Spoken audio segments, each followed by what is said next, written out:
One man, one fever dream from heaven. 24 years of a nation drowning in its own blood. Between 1850 and 1874, a single religious uprising in China claimed more lives than the First World War, the Napoleonic Wars, and the Mongol conquests combined. Up to 70 million souls, entire provinces wiped clean, rivers choked with corpses, families turned against each other in the name of a new god. Yet this catastrophe, the Taiping Rebellion, remains almost unknown outside Asia. Why? Because it proves that faith, when twisted into a weapon, can destroy empires overnight. Close your eyes. This is a story too vast for maps and too dark for daylight.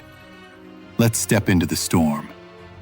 Welcome back to Sacred Wars, the channel that pulls the forgotten wars of faith from the shadows and connects their blood directly to the world we live in today.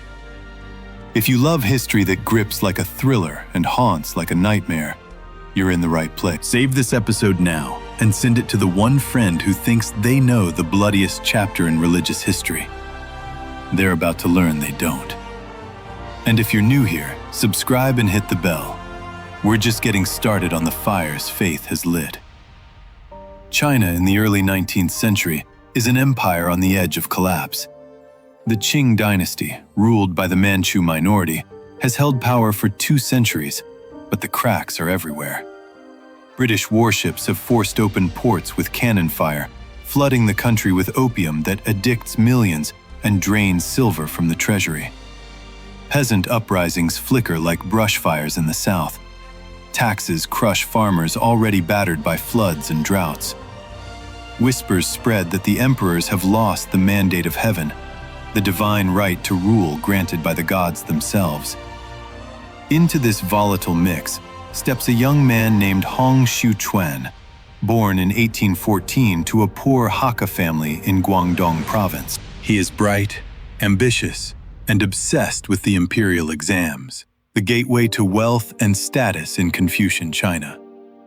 But Hong fails the test 4 times, each failure a hammer blow to his pride. By 1837, broken and feverish, he collapses into a delirium that will reshape the world.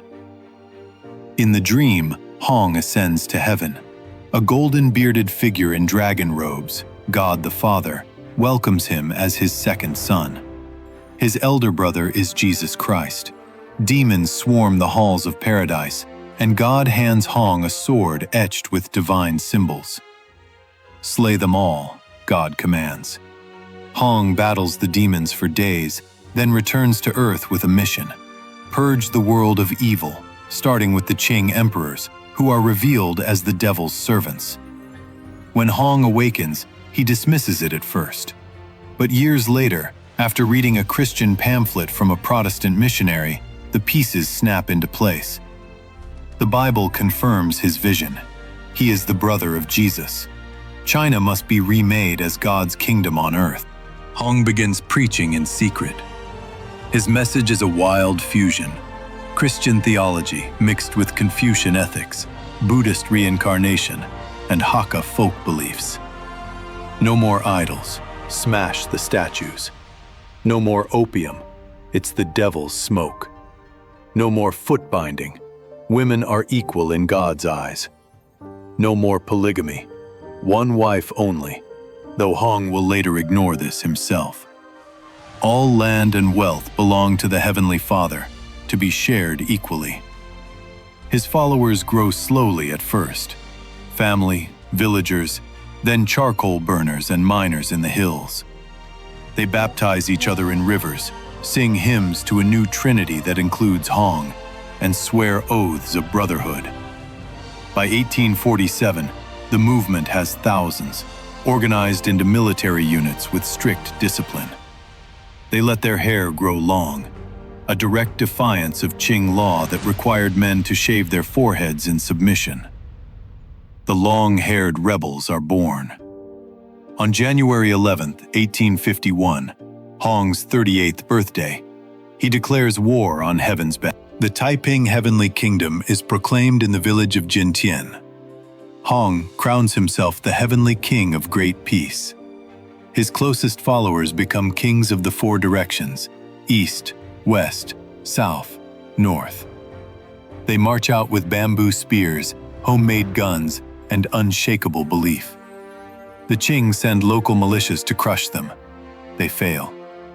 Taiping forces capture their first town, then another. By 1852, they have an army of 500,000, sweeping north like a divine flood.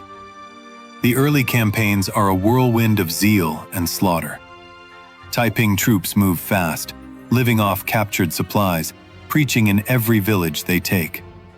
They ban gambling, prostitution, and alcohol on pain of beheading.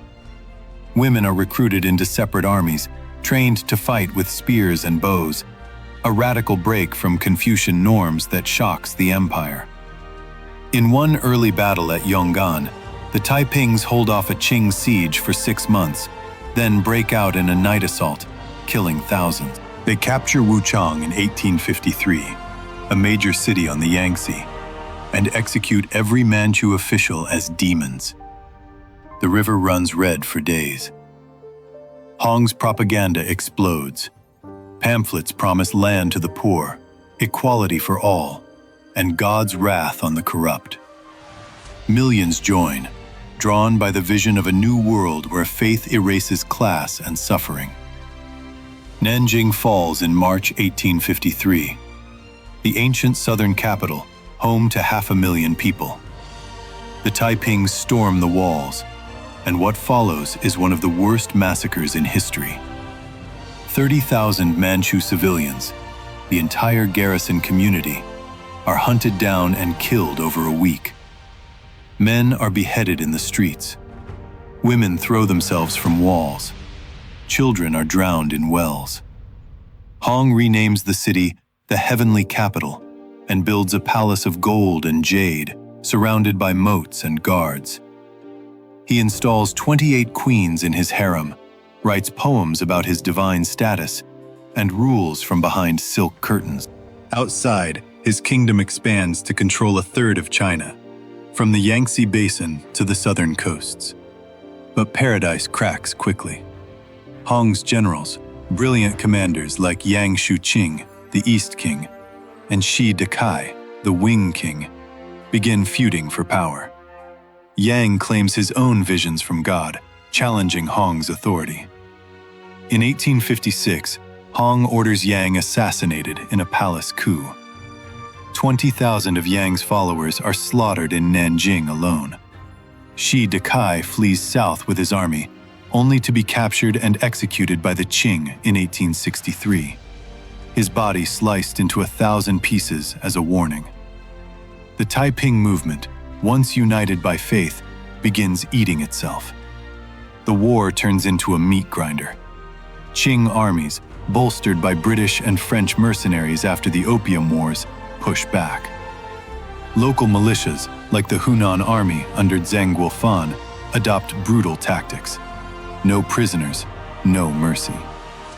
Cities change hands multiple times, each reconquest afresh. In Anqing, 1861, the Qing siege lasts a year.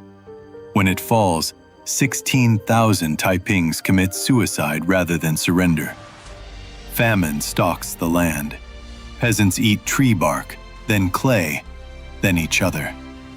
Reports from missionaries describe entire villages where only dogs remain, howling over bones. The Yangtze, China's lifeline, becomes a floating graveyard. Bodies so thick they block navigation for weeks. Foreign powers watch with horror and greed. The British and French, fresh from sacking Beijing in 1860, see the Taipings as a threat to trade. They supply the Qing with steamships, rifles, and officers like Charles Chinese Gordon.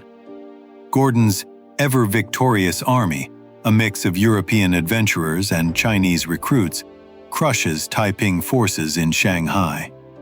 One battle sees Taiping women warriors charging with bound feet, only to be mowed down by modern artillery. By 1864, Nanjing is surrounded. Hong stops eating normal food. claiming to live on manna from heaven, actually poisonous wild herbs. On June 1st, he dies in agony, his body so swollen his queens can barely bury him. His 15-year-old son takes the throne for 37 days of chaos. July 19, 1864. The walls of Nanjing fall at last. Qing troops pour in. What follows is 3 days of uncontrolled slaughter. 100,000 Taipings die. Soldiers, civilians, women throwing themselves into fires. The city burns. Loot is carried away in wagons for weeks. The Heavenly Kingdom is erased. The final toll: 50 to 70 million dead from battle, famine, disease. Entire regions left empty, farms overgrown, ghosts in the wind. China staggers forward, scarred forever.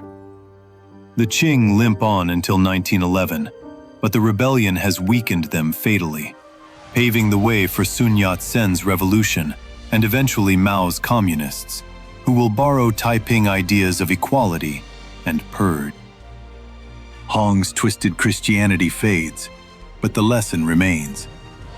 One man's divine vision can turn a nation into a graveyard overnight. That is why Sacred Wars exists. Because faith's fire never truly goes out. It only waits for the next spark. One failed exam, one fever dream, 70 million graves. This was not the last holy war. It was the bloodiest. And its whispers still echo across China today. If this story left you speechless, do 3 things right now. Comment one word: prophet or madman. Share this episode with the one person who still thinks religion can't be dangerous. Tell us in the comments, from which city or country are you listening today? Your voice keeps this channel alive. Subscribe, turn on the bell. Next time we enter the night that Paris drowned in blood for faith, the massacre Western schools still refuse to teach. This is Sacred Wars. Faith, fire, forever. I'll see you in the next video.